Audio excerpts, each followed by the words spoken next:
extraordinaire. Je vais t'expliquer un truc, je peux même te dire où c'est. C'est à Rennes. Il y avait des terrains de trucs à Rennes. C'est au Bégas, il s'appelait le président.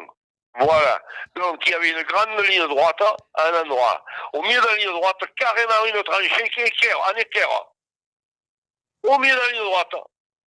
Putain, mais j'étais là, moi, comment on fait là-haut? Alors, j'ai vu André, comme c'était un vieux de la vieille, puis qu'il était abordable et tout, je ne l'aurais pas demandé à d'autres gars. Mais lui, la réponse a été franche. Il m'a dit, tu t'occupes pas de ça.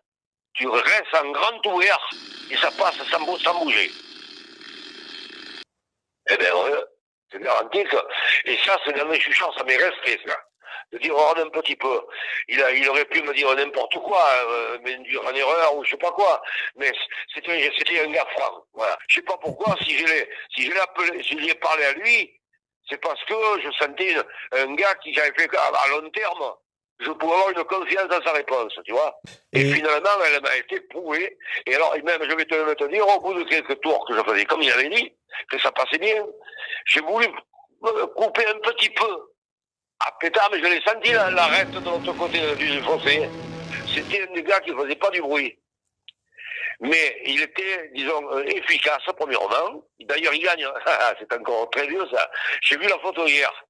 La photo aux aqueducs à Carpentras. Il n'y a eu qu'une grosse. Et lui, il y a eu un Belge qui gagne. Et l'autre catégorie, c'est André qui gagne. Ah oui, vraiment.